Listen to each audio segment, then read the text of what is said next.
I'm Robert Boyle. I'm one of the academics in Allergy here, and I teach quite a bit on the course. We're here with Marta Vasquez-Ortiz, who's the course director. Without further ado, Marta's going to give a brief overview of postgraduate educational opportunities in Allergy at Imperial in general, and the clinical services that support that. I'm going to talk a little bit about the research programs at Imperial, and then Hannah and Harriman are going to be there as current students to ask you questions about what it's like doing the course, pros and cons, and give you some straight answers about that. And we'll have some time for further Q&A for Marta, me, Jen, Doreen afterwards. So Marta, thank you for taking us forwards with a summary of all the opportunities that we offer at Imperial. Thanks so much, and thanks so much for being there. I was going to ask people, if you're not muted, it would be great if you could mute yourselves so there's no background noise. So lovely and welcome. So I'm going to spend 10-15 minutes going through the postgraduate education offer at Imperial. And I guess the first question is, do you want to become an expert in allergy? Because if the answer is yes, you're very much in the right place. Okay.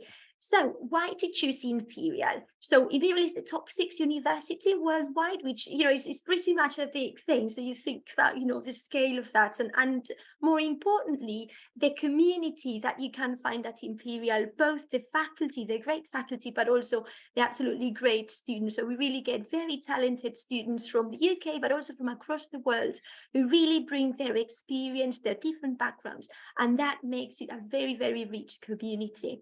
And that brings also the resources that such a university has to offer, say for allergy students, or generally any students joining the university.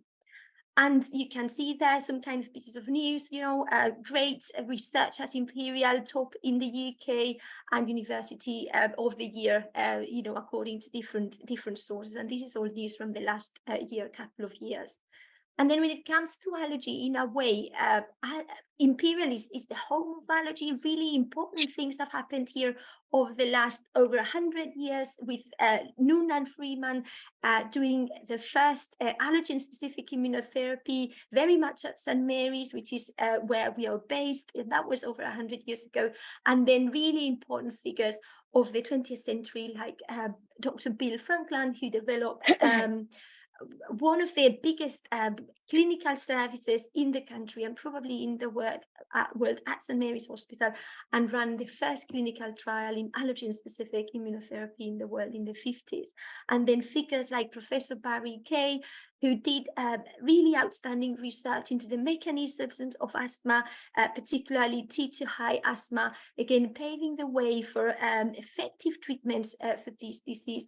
And this is, this outstanding trajectory in excellence in clinical practice, research, and also education is what allows us to have a very strong position today, being second in the world in terms of research output in allergy within NHLI, which is a fantastic department, a very active department with fantastic research in cardiovascular and lung diseases, including allergy.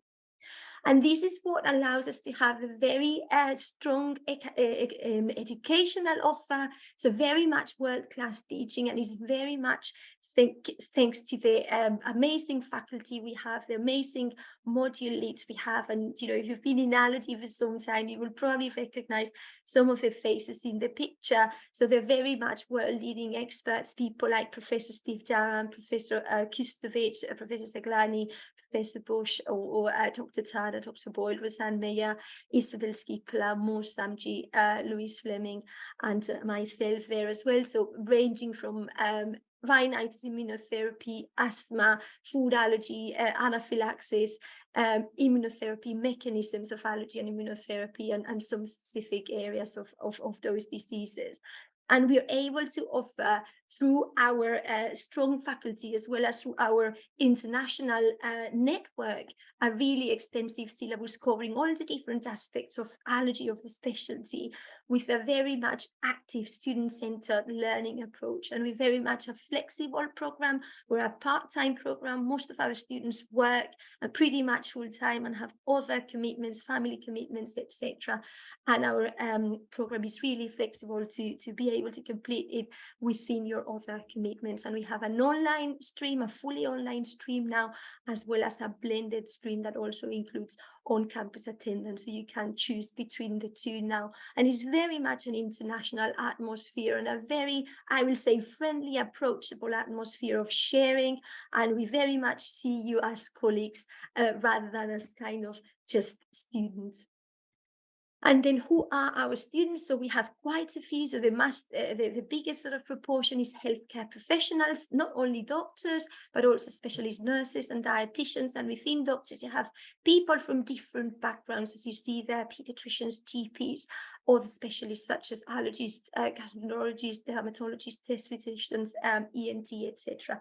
But we also have students who are not healthcare professionals, such as biomedical scientists or others, such as epidemiologists, people working in industry in the field of allergy or asthma, or entrepreneurs more recently willing to explore the options in the allergy field, which is such an important sort of public health problem. And then if you think about the origin where people come from over the last 5 years, we've had around 100 students, about half from the UK, 25% from the European Union, including Ireland, and 25 from overseas. And you see the range of countries there. So that makes it really, really rich. And particularly as allergy is, of course, a global problem that presents differently in different regions of the world. It's really interesting to really encompass this diversity and also hear from students' experience in different contexts. So moving to the structure of the program. So as I said, the program is part-time and structured in 2 to 3 years. So the first year, everybody will complete these 3 modules, and that constitutes the postgraduate certificate in allergy. And the modules are 10 credits each. And you see there, the first is a scientific basis of allergy, which is very much about the immunological mechanisms and the pathophysiology underpinning the range of allergic diseases. And then you move to the diagnosis and treatment of allergic disease, which is a very clinical, very practical module. What's the best evidence-based practice? Okay, and then we finish off the year with the cutting edge of allergy, which is about what's the latest in research that has impact for clinical practice or is leading to new interesting research. And we also help you develop research skills to develop your own research projects, as well as to critique the literature and be able to determine, whether what you read is worth considering, to change your practice or to consider, for your own research. And then after that, most of our students decide to continue. So people decide to exit at that stage with a postgraduate certificate, where the vast majority continue with us and complete the year 2 modules that will complete the postgraduate diploma. And these modules are, as you see here, the food hypersensitivity module, rhinitis and immunotherapy, asthma, allergic skin diseases, and pediatric allergy.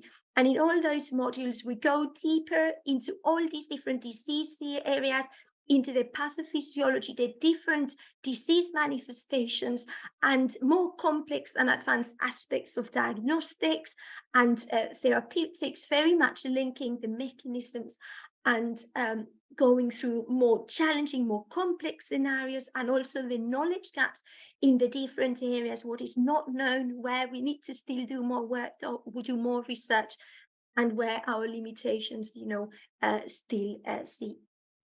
And then the last part, some students decide to stop there and exit with a postgraduate diploma, but many students, at least half, decide to continue and complete the research project, and with that, the full MSc. And most students do that in a 3rd year, standalone year, but some students do that alongside the year 2 and those 5 modules. In terms of research projects, students can decide if they want to do a research project with us at Imperial, and that can be a clinical research project or a wet lab project in the lab, or a dry lab project, say, with data. Or students can choose to do a project locally in their own institution, in which case they also get one of us as an Imperial supervisor for additional support. And then this is about how we teach, and things have evolved quite a bit over the last, I would say 5 years, for the better. And as you see there, we have an online stream as well as a blended stream, and very much the two streams really get to know each other really well and share very much, I will say 80% of the teaching and all of the learning experience.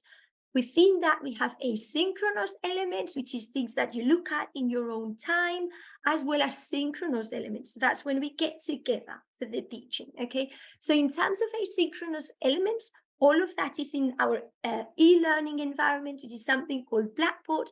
And there you can find a range of elements there. So from recorded content, from lectures and mini lectures, to interviews, podcasts, practical demonstrations, a simulation, reading lists for each module with the key papers to read, web-based resources, interactive exercises, and some tasks that we will pick up in the live lectures.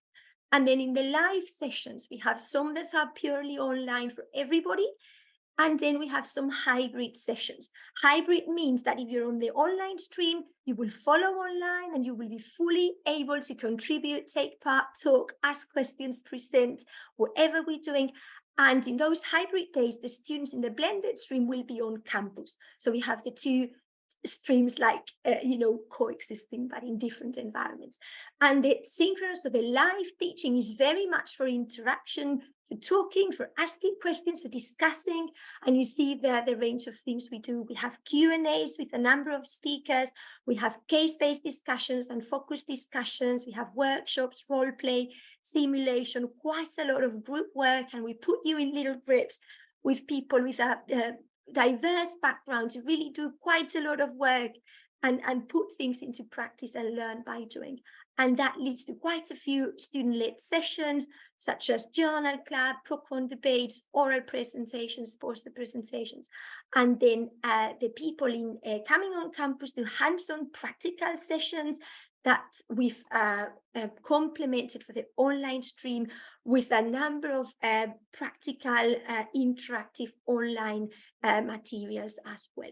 So how a module looks like. So basically say we start the module with a launch webinar in week 1, and we basically present the module, what it consists of. We release all the different asynchronous materials and a very clear plan for the students of what they need to do, what is expected of them, and the very detailed live timetable for the coming weeks. And then say a couple of weeks later, we have the first online teaching session, all online, which is a warm-up session to touch on the basic aspects of the module. So that can be some focus discussions, some Q&As, some case presentations, etc. And after that, about 2 weeks later, we have the main teaching week, okay? And people usually take leave for that week. And we do, usually on the Monday and the Tuesday, we do the live online teaching. That's usually half a day each. And then on the Thursday and the Friday, we do the hybrid sessions. We do the on-campus sessions that the online students follow online as well, okay? And then about 4 weeks after that week, main teaching week, students submit their assessment, okay? And then they move to the next module.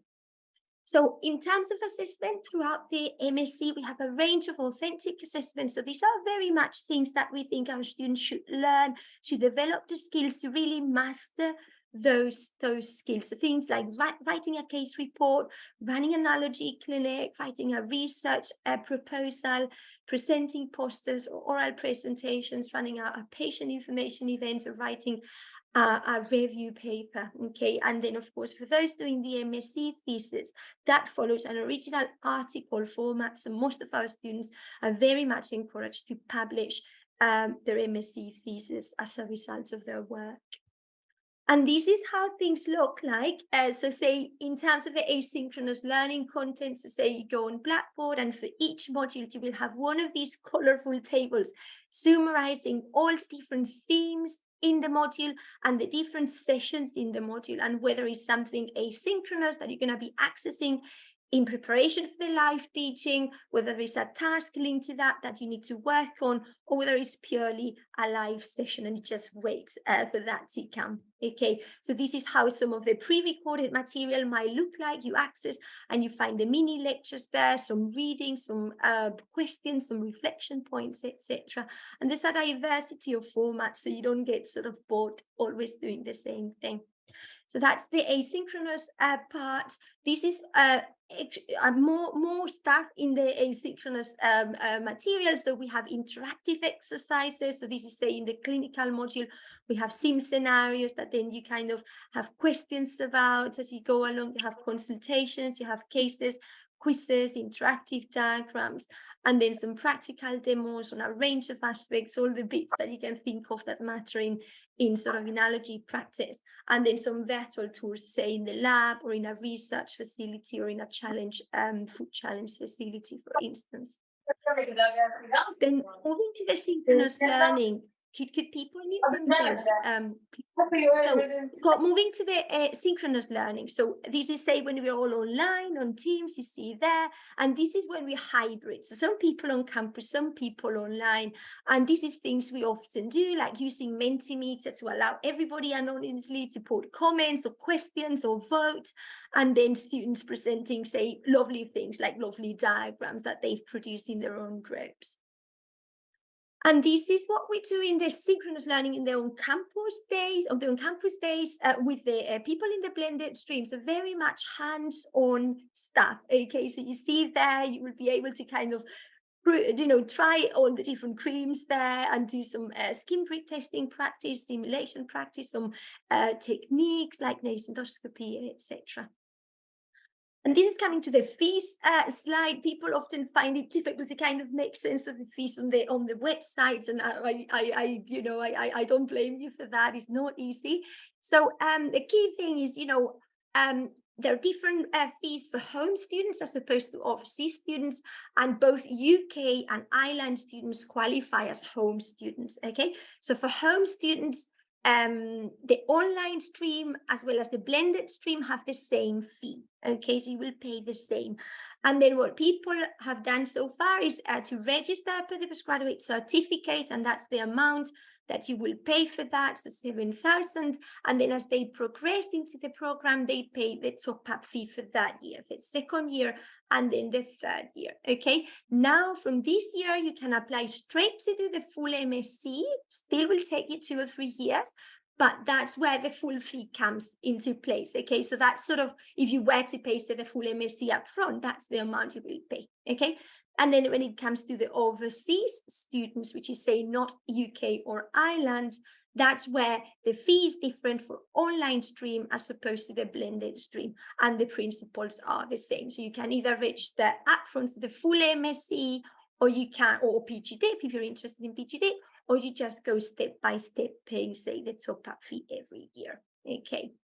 And then there's some funding opportunities, the master's scholarship that the Faculty of Medicine offers every year. The deadline is end of April, so that's gone, and it's a really good scholarship. So bear that in mind if you're not sort of joining us this year. But we offer scholarships purely for our allergy students coming into the program this coming academic year, and the deadline is the 13th of July, and you can access sort of the bit of the website for that and see the requirements. You need to kind of have submitted an application to the program and send us your CV and a motivation letter, and these are the different bits we offer. We offer one scholarship of 3,000, 3 scholarships of 2,000, and then a scholarship for the full MSc covering 7,000. Okay, so that's open for both home students as well as overseas students, so anyone can apply.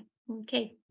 And then in terms of career opportunities, or what do our students do once they've completed the MSc? So we very much have seen people really, this is really a huge springboard for our students' career in many, many cases. And you see people, say, with a clinical role, really going into a specialized clinical role in allergy within a multidisciplinary team, often as, say, as a senior nurse, a consultant nurse, or a senior leading dietitian within a team.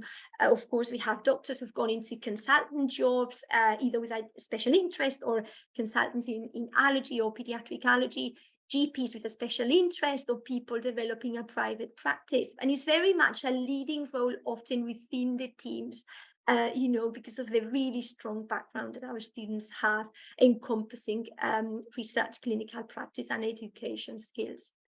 And then some of our students go into do research or more research, do an MD or a PhD, and some have become quite key in the research groups as principal investigators. And some students have had job opportunities or career progression opportunities in that area as leading research nurses or senior research fellows or research positions within industry as well. And then some of our students have had opportunities in industry as well, either new opportunities or again, career progression, again, as research physicians or medical advisors or senior positions. So we've had people working in the area, say, of nutrition, for instance, going for really senior positions in companies. And this is what I wanted to say about the Allergy MSc. And of course, I'm going to be very happy to answer any questions. I have some slides about the clinical services feeding into the program. And if Bob, as the chair, is happy, I'm going to move straight into that. It's quite brief. Okay. Yeah, so thank you, Marta. And just to say, thank you everyone for keeping your mics on mute while Marta's talking. Thank you. Thanks so much for that. Yeah. So this is very much bringing, kind of the different teams that very, very actively contribute to the Allergy MSc and the postgraduate program. So these are the key trusts, the key hospitals contributing to the program. So St. Mary's Hospital in Paddington and the Brompton Hospital in South Kensington. So if you look at this very non-accurate map of London, we're very central and in really sort of nice locations there. So we teach at St. Mary's Hospital in Paddington, so near Hyde Park. And then we have key services at Hammersmith Hospital in White City, Chelsea and Westminster Hospital, and Charing Cross. And you see the key clinical services: allergy, respiratory medicine, dermatology, gastroenterology, ENT, and some other colleagues and specialties there. So I'm going to talk a little bit more about a couple of the services there, just to give you a hint of how we work. And this is the Paediatric Allergy Service at St. Mary's, where Bob and I work. It's one of the largest tertiary referral centres in Europe. We're very much a multidisciplinary team with doctors, nurses, dietitians, speech and language, psychology. We have strong links with dermatology, gastroenterology, respiratory medicine, ENT, general pediatrics, safeguarding, and whatnot. And we see over 6,000 children a year with a whole spectrum of allergic diseases. We have a focus on complex patients, holistic care, and patients' education. We are an UK grit training centre, STEAM training, and we have international fellows as well with the lead for Northwest London network of allergy. And we have a very strong evidence-based practice approach and a strong translational research, very much in the clinical research facility at Imperial, led by Dr. Paul Turner. And we've had a number of kind of sort of awards and acknowledgements over the years, such as WOW Centre of Excellence and Make Difference Awards within the Trust, and the Allergy UK Allergy Hero Award as well. And this is just to bring the paediatric asthma service at the Brompton, led by Professor Saglani and Professor Bosch, the problematic severe asthma service, and very much their approach, which I think is a leading centre in Europe and across the world. And they very much kind of exported that model as kind of the gold standard for asthma assessment, and it's very much characterizing a problematic severe asthma, splitting into the difficult asthma that has modifiable factors that kind of with behavior change you can make them better, and the truly severe asthmatics. And within that, really phenotyping molecularly, understanding the mechanisms of steroid resistance and the underlying pathobiology with really strong research, and then looking into the biomarkers, both invasive and non-invasive biomarkers, and then looking at targeted therapies with clinical trials. And it's a very well-rounded, really strong service, and we, they're absolutely key to the allergy MSc. And very much working within a multidisciplinary team with the patient and the family at the centre. That's probably, because of the paediatric focus, and very much with the healthcare professionals, all the healthcare professionals, doctors, specialists in primary care, as well as allied healthcare professionals, nurses, safeguarding, social worker, psychologists, physiotherapists where needed, and working together with a school dietitian, etc. So that's all from me. So thank you very much for listening, and I'm handing over back to Bob.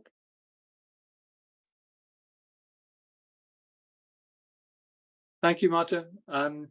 We'll please do put any questions in the chat as we go along, and we're going to have just I was going to mention a couple of brief points about the research environment, and then we'll go on to Hannah's going to talk a little bit about the student experience, and we'll have time for Q&A.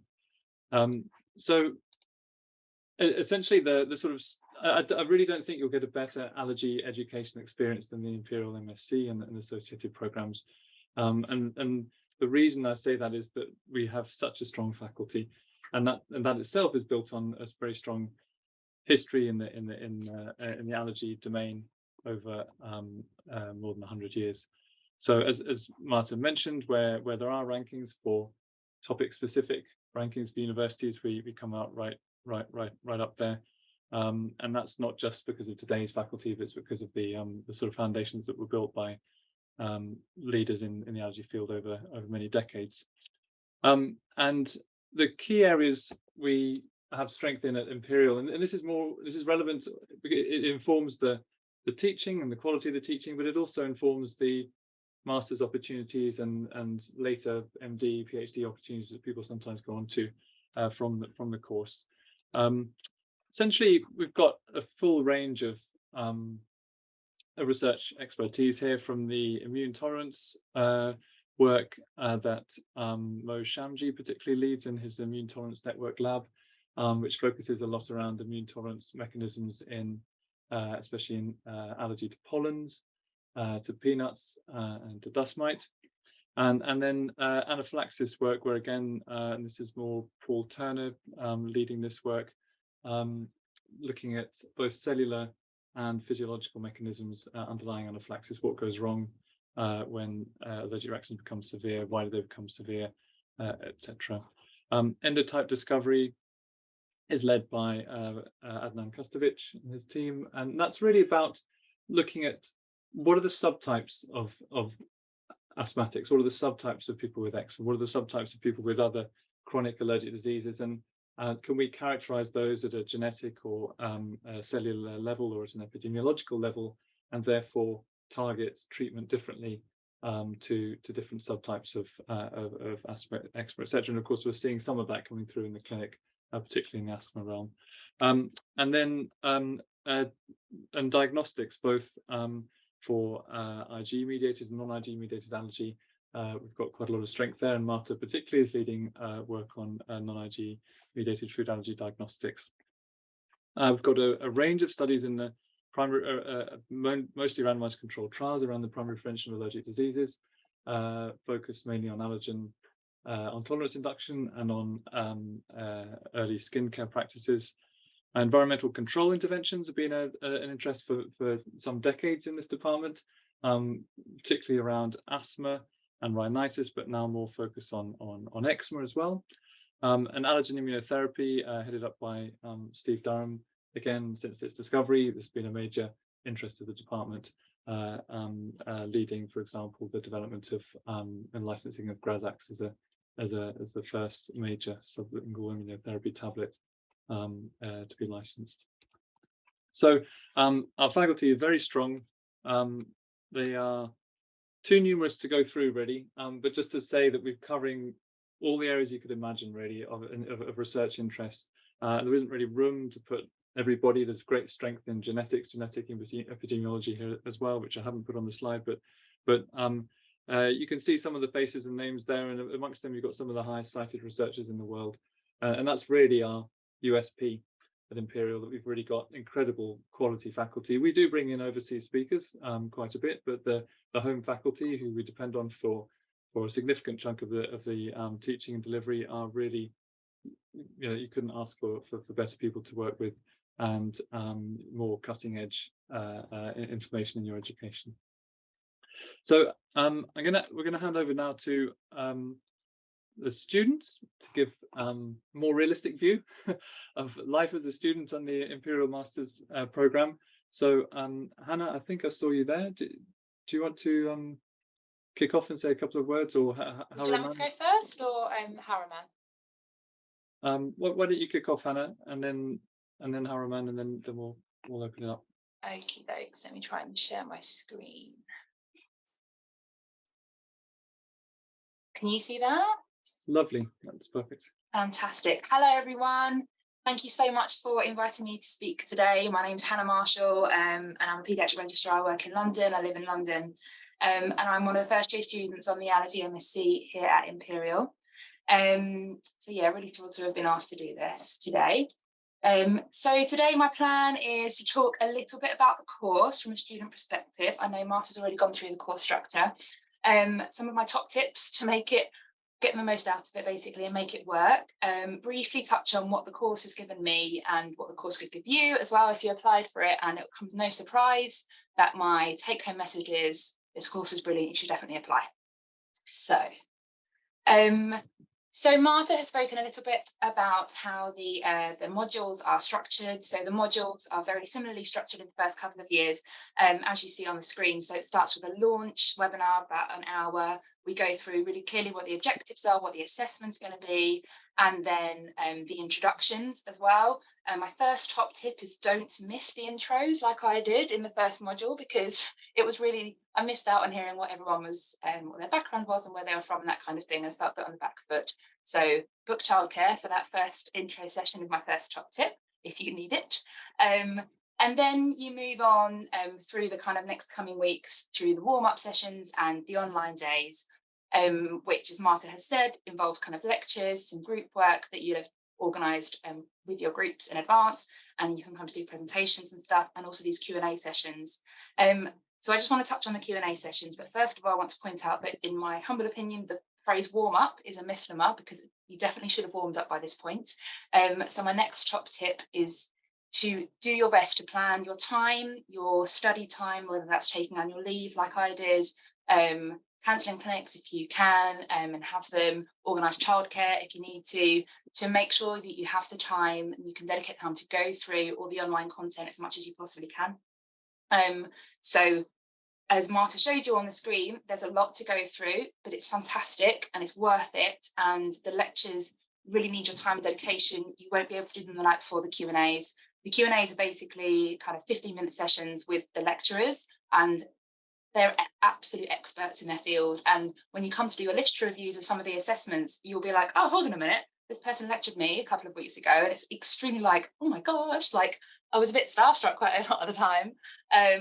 But yeah, so that's the Q&As, but you'll definitely get more out of it if you've already gone through the content that they're talking about in advance. A lot of people use these opportunities as, you know, they'll bring their clinical problems. Can you translate this into my clinical issue for me, and that kind of thing. But it's a really amazing learning opportunity. And as you can imagine, as the course goes through the module, as time moves on, and you become more confident around your peers and you know people and you don't feel worried about speaking up, if anyone's like me and was initially worried about speaking up, the Q&A sessions get better and better as people ask kind of more and more questions, and there's never a silly question. There's always going to be someone that's going to benefit from the answer.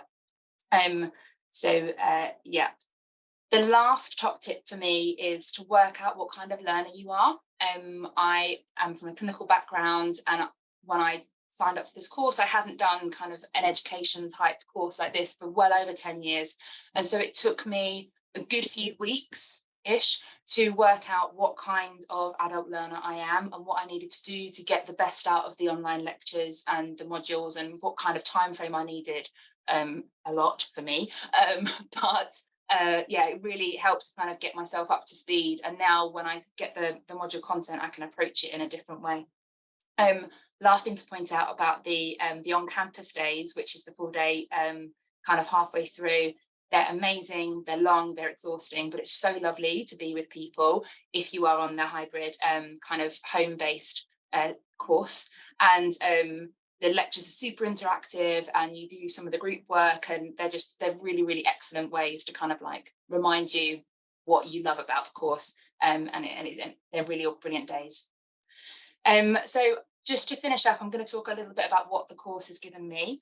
So already in my first year, I mean, I would say even after the first few weeks, the course and the content, the online lectures have impacted and improved my clinical practice hugely.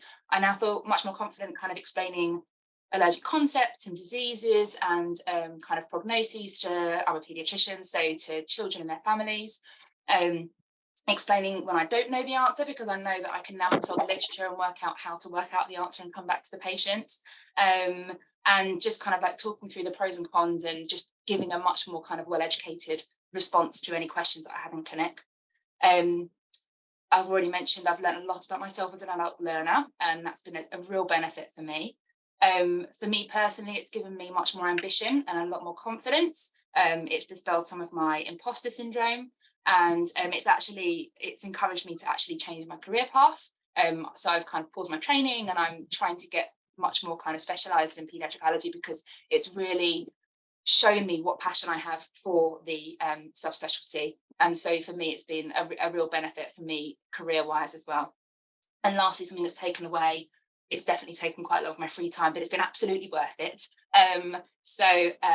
Yeah, thank you so much for having me. That's what I've got to say today. Thank you so much, Hannah. It's lovely to hear about your experience. So, Haraman, do you want to go straight in, and then we'll have a bit of time for questions. Thank you. I'll do it without any slides. Well, good evening. My name is Haraman Veteran, and I'm a specialist registrar in adult respiratory medicine, and spending 20% of my time using research and teaching. And for me, I would say I will start with saying something not negative, but it's a very time-consuming project, but I would say it has been definitely all worth it.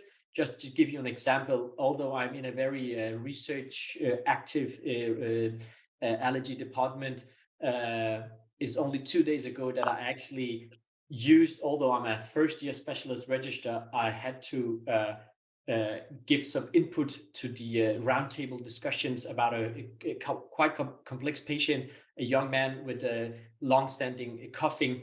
And I must say that I was actually felt both ready to give some inputs to these senior doctors for something that actually some knowledge that I have achieved from the course that was quite unfamiliar for my colleagues.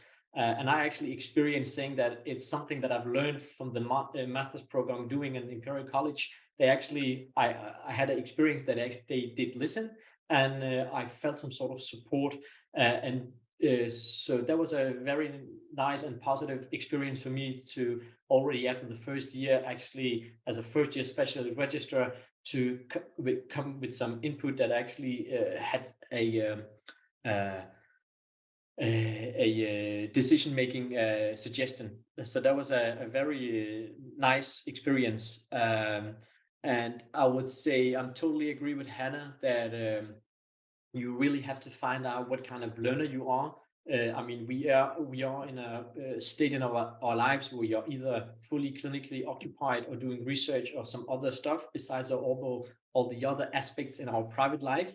For me personally, it worked quite well to see the asynchronized material. So that's the recorded lectures. So I actually pulled them. Asthma and rhinitis is the topics that I was most familiar with, whereas the anaphylaxis and food allergy in particular were the topics that were rather new for me. So I planned it in that way that I actually had some hours where I could sit undisturbed, sit with a notepad and take some notes, watching the recorded videos. Because then for the Q&As, I got the fully output because I had the opportunity to ask some questions. So I would say you're probably like me, have some areas where you feel a little bit more secure, more familiar with. Then you can adjust the effort and the time you use in your preparation for the live sessions.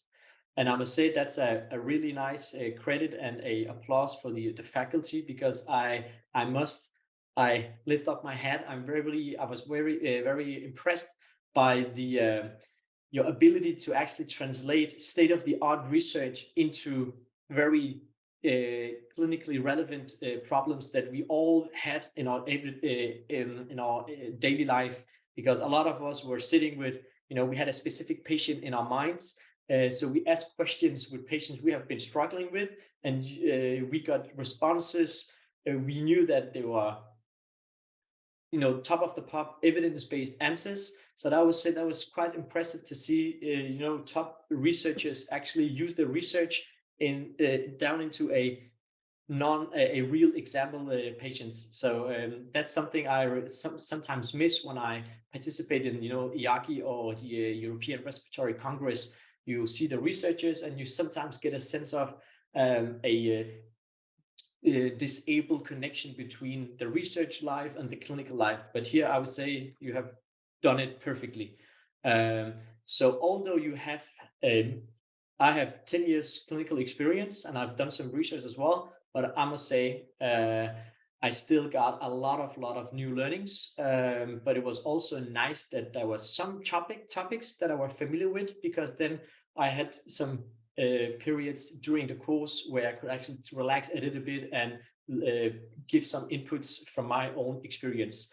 And so that's the last thing I would like to underline is I really like, although I'm doing the online version of it, otherwise it would be close to impossible for me living in Denmark to fit it in with a fully clinical life and families and all that. So for me, it was just a unique opportunity to do it.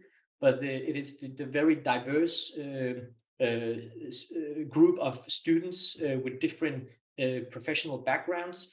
We all had different takes and ideas and experience having the allergy as the main topic in common interest. So I would say that's a very strong aspect of being in a team. So the only thing I really miss being an online student is when they have the the beer after a long week of teaching. It would have been really nice to be with you guys in London, but probably on a later occasion.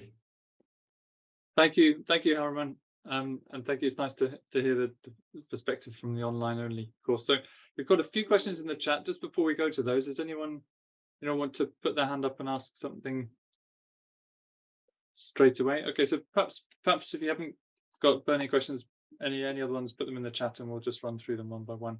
I think question from Felicity: what do the current students feel is the average time commitment required per week to keep you up to date with the course? Hannah, do you want to go first on that? Well, I think I can see that Marta has given the official answer, which because it's a part-time master's, the figure that we were told was we should be aiming for kind of 1 to 1.5 days per week.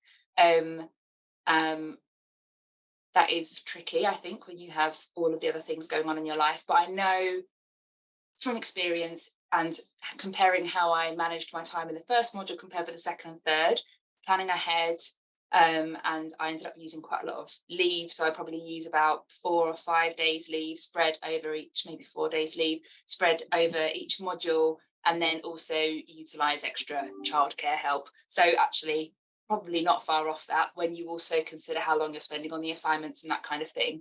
But whether you definitely do need to do that 1 day every week regimented is just kind of like reflective of how you are as a learner. So, you can imagine towards the end when you're doing the assessments, you might want to bunch things together. But it's definitely not worth it. You do need to kind of not just like end load it. You need to spread it from the start all the way through to make sure you get through the asynchronous material to get the most out of the live sessions, because they are amazing. But if you don't do the prep, then you're only going to get a little bit out of it, frankly. I don't know what you think, Harriman.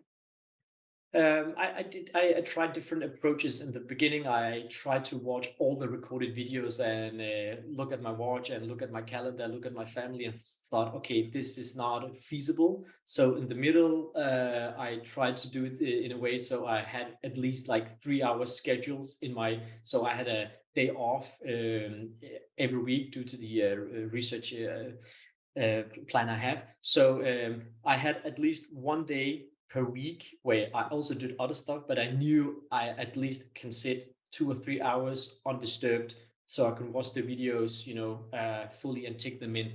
Because I also tried, I had to admit, sometimes I tried to watch a video when I knew I had to sit in a bus for 40 minutes. Could I watch like one lecture?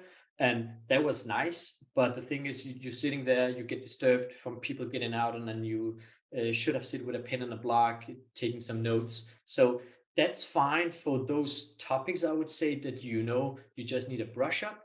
but for new topics you find complex, such as food allergy, in my case, I would say try to at least have, organize your life in a way that you can sit 2 or 3 hours for each live teaching. That was actually enough for me. Thank you, Marta.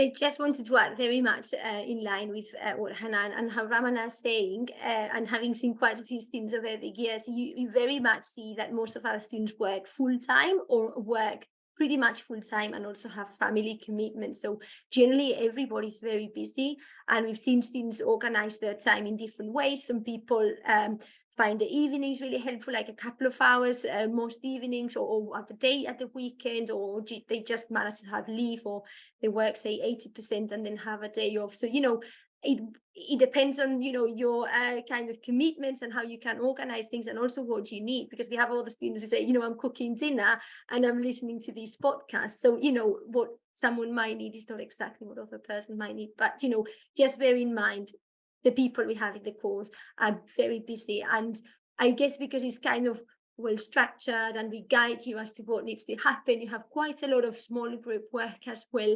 I think that makes it sort of very supportive, and you kind of just get on with things, in preparation for the different stages within a module. So we see people working hard there.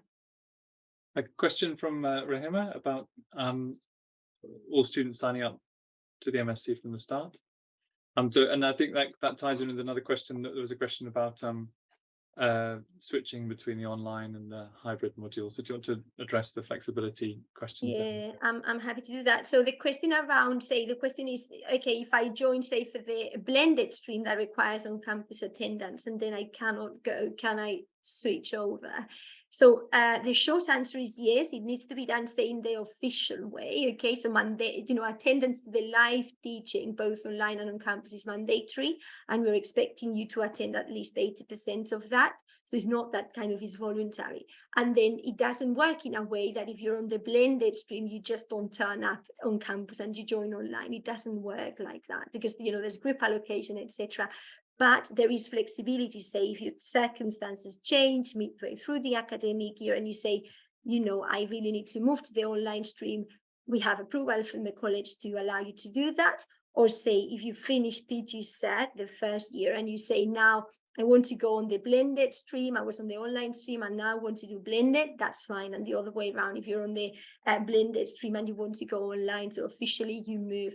And of course, if there are, exceptional circumstances, you cannot join one day on campus and there are reasons, that's absolutely fine. You can join online, but it's not like mix and match as you like. There's kind of regulations around that.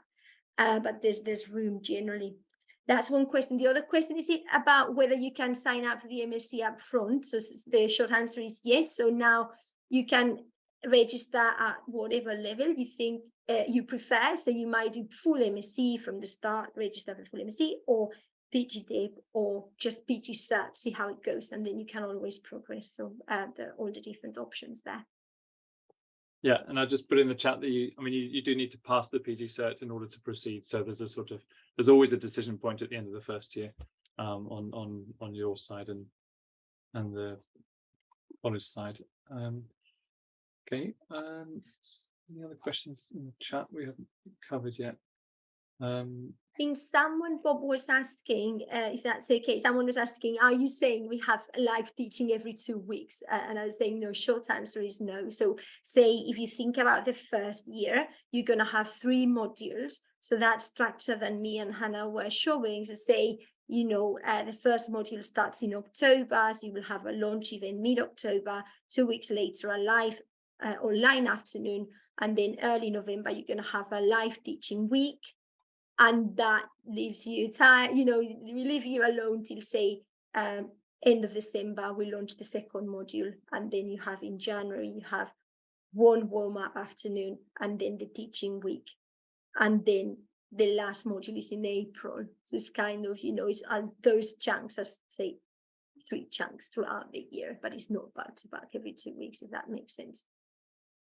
Rahima sent me a message asking about observerships. Yeah. Are there different opportunities for people who are on the MSc program or not in the MSc program to do a clinical observership at Imperial?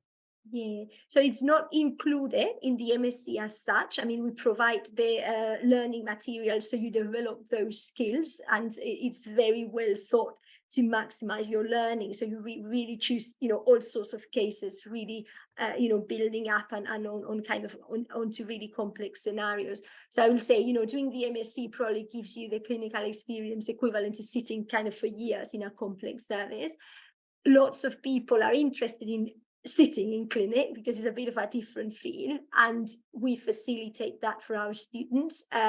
We have limited capacity, of course, and this is a kind of a selective process, but that's something we can offer either within the pediatric allergy service or adult service, etc. But it doesn't come necessarily with the MSc. It's a different pathway, and we organize and arrange that separately, but there are options. Yeah. Thank you. Yeah. Hannah, how am I going to ask you a question? Is there anything, looking back to when you just started the master's program, that you wish you'd known? Yeah. Or wish someone had told you before you started? I can answer. I've got an opinion on that, because actually last academic, my first foray into this MSc was I started doing a short course, which was basically the first module, the scientific basis of allergy, in preparation for my first paediatric allergy job. And I in retrospect possibly chose the wrong module and probably should have chosen module number 2. But way back then, I didn't back myself enough to think that I would be able to manage the full PD cert, let alone the MSc. And I just wish I'd had the confidence to go for it, because even though the immunology is absolutely not my strong suit, and I found it extremely challenging to get my head around some of the concepts, the teaching, the whole course was so enthralling and exciting that I was so furious with myself for not actually signing up for the whole thing. And then I had to resit it, which was useful from a revision point of view, because it was quite challenging and I'd already learned what to do and what not to do, i.e. go through the lectures in advance. But yeah, so I wish I'd just kind of just gone for it and not worried about it, kind of thing, if that's an answer to your question. I was actually just say that although I knew that some of the names of the faculty were some of the world leading researchers, I would say I was a little bit afraid, to show off, or not to show off, but to show my insecurity and the things I was dealing with in my clinical everyday life. But as the course went on, and I thought, you're just human people like us. How nice you actually were, and you took all of our questions quite seriously, and there was you never get the sense of that was a stupid questions, or can I actually ask this question. So if I knew how cozy atmosphere there were from the beginning, I would probably have asked more questions from some clinical strugglings I have had. So that, I would say that would have been nice to know, but how can you prepare people for that? So I was great. I was just say, although you get a little bit starstruck, but you are among friends. That's the sensation you get. So if you have been struggling with some clinical problems, actually just ask them from the very start, because you always get some very nice answers, and you're probably not the only one in the classroom having those kind of dilemmas or clinical challenges. Bob, if I may, someone's asked me a direct question just as a paediatric reg. Can I answer that to everyone? So someone's asked, I hope you don't mind, I won't name you, how, as a paediatric reg, how have I managed to get time off a rota for the live sessions? So 2 parts to that question. Currently, I've taken a career break and I'm on a non-out of hours rota. So I work 4 days a week, Tuesday to Friday, and my education supervisor is amazing. He previously did the course about 12 years ago, and is happy to say, yes, take the study leave, cancel the clinics. So that's my short answer. But in our cohort, off the top of my head, I can think of 4 or 5, including myself, paediatric regs. So we're all on acute rotas at various different stages. And people have just done a lot of swapping and kind of swapping of nights and using off days. In fact, I kind of wish partially I still had a rota that meant I had off days. So I had childcare, because I've had to take annual leave because I don't get off days. but people have made it work with their off days and kind of like just moving around the things. So it would be a struggle in the same way that it's another thing to try and organise with your rota supervisor, like holidays and weddings and all that stuff. But just as a kind of, I on purpose, I mentioned how long the sessions were for, and all the kind of warm-up afternoons and the online days, apart from the full day of teaching in person, everything is just the afternoon. So if you actually are struggling quite a lot, if you could even get kind of between 12 and 5 off, where you can go and sit, a lot of people do it from work actually, and go and sit in a clinic room for the afternoon. So it's not as much as you think it might be in terms of time commitment, but yeah, just a combination of those things. Thank you, Marta. We comment that we have the dates for next academic year, so we're happy to circulate that, and that can give you some time to try and book leave or move things around in the roads as well. Lovely.